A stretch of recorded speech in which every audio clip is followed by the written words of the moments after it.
Moving to Spain looks beautiful on Instagram. Beaches, food, lifestyle, sunshine. But what people don't talk about is the preparation it takes to actually settle here. So coming to Spain isn't just booking a flight.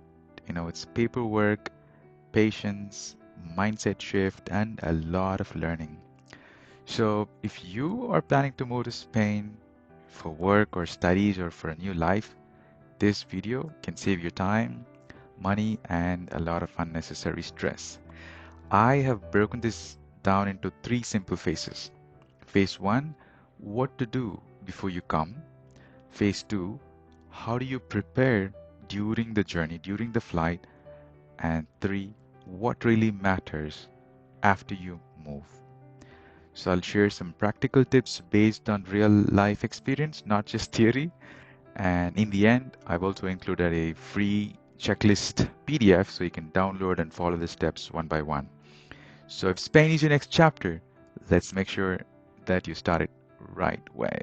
Let's jump right in to understand in this video. We're going to talk three different phases, which is before coming to Spain, the actual journey, and after you are here. And also an extra uh, perk, which is the common mistakes and final tips. We start in this video. I'll start with phase one. Before coming to Spain, the documentation plays a crucial role. This is the phase one. You start to understand what type of visa you're going to get it.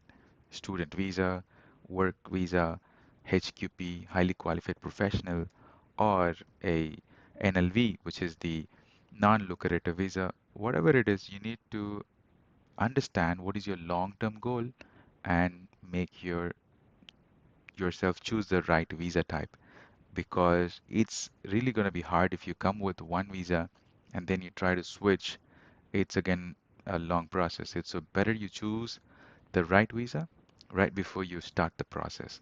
And next is your passport, which should have at least 6 months to 1 year validity.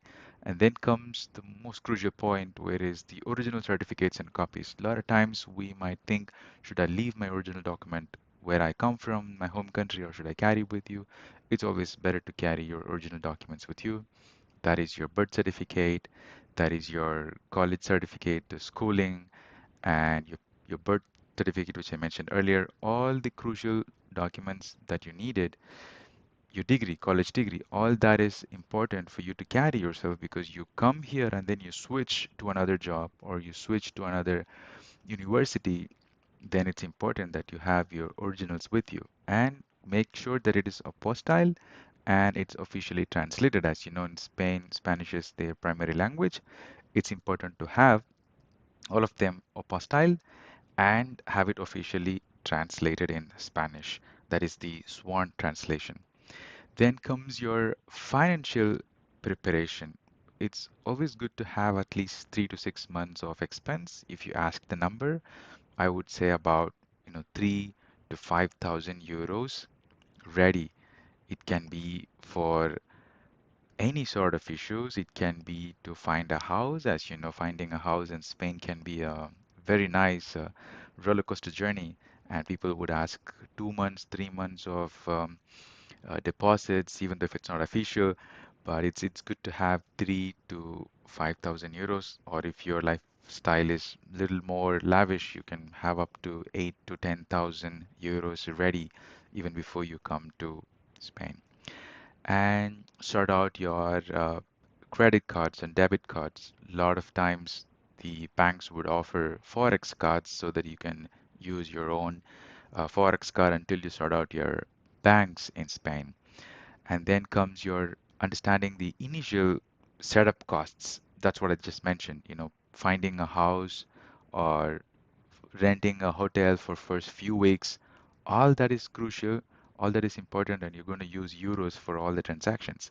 So as I mentioned earlier, minimum bet is 3 to 5,000 euros. And if your lifestyle is more lavish, then you can go up to 7 or 8,000 euros to be ready. That's your emergency cash and all that. Then comes the mindset, which is the most uh, crucial, or people often forget it, because to me personally, moving from one country to another country has been a lot of stressful journey. And although I was excited at one point, but on the other end of the spectrum, I am feeling lonely because I'm leaving my family. And if you're coming with family, you should be really happy. And there is a really it takes a toll on your mental health. So it's important that you come to the right mindset that you're moving to a new country. You're going to start your life from zero.